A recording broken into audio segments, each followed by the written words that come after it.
Now for a quick Devar Torah. This week's parsha contains the tochacha, or the rebuke. And it's interesting what the rebuke is about. It does not talk about us not doing the work in the tabernacle or in the temple correctly. Our spiritual side doesn't seem to be mentioned. It talks first about that there's fear and mistrust one to the other. That leads to economic collapse, because if you can't trust the person you're doing business with, you can't do business. That leads to agricultural collapse. That leads to violence. That leads to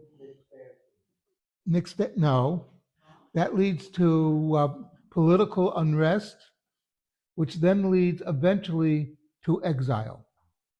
You've noticed progression here. There is a progression, and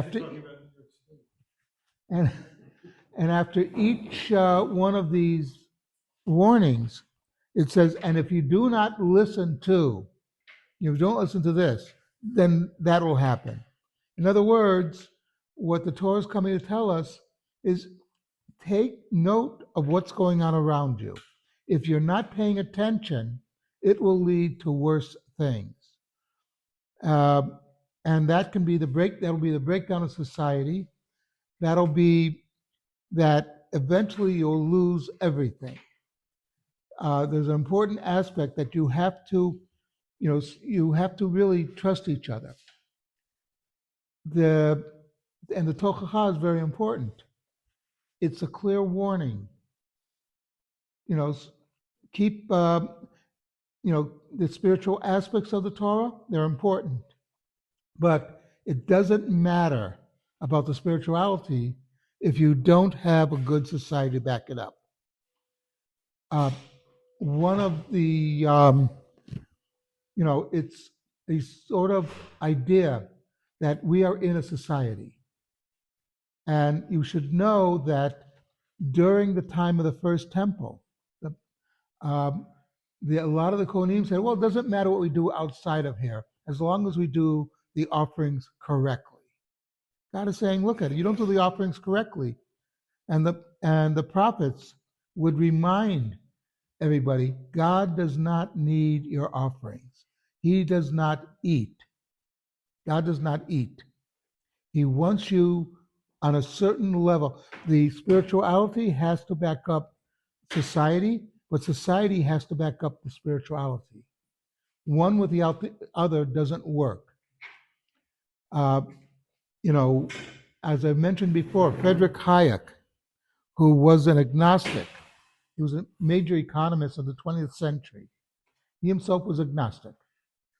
But he said that for a free economy to work, you need a religious population. You need a population that people trust each other, and that they know that even in competition they have to get along. There's a famous story from B'nai Brak. In the early days, there was one printer. So he had a monopoly. One day, a new printer arrives in town, and everybody was waiting for the explosion. These guys are going to be after each other. And he was waiting for the explosion. This guy's going to come and he might sabotage my printing business. Who knows? Late one night, the new printer got a knock on the door. It was the old printer, the guy who had the monopoly before him, his main competition. And the older printer said, here's a list of good vendors, here's a list of bad vendors. Here's a list of good customers, here's a list of bad customers.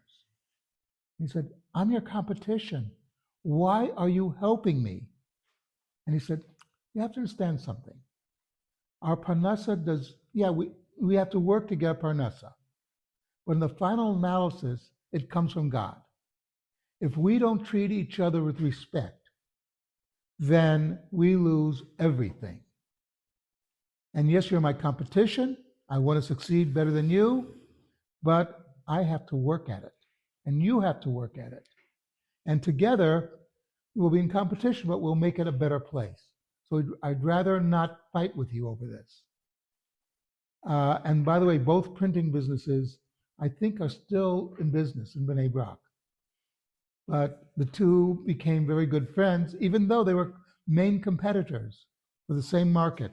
But they understood that unity comes before business.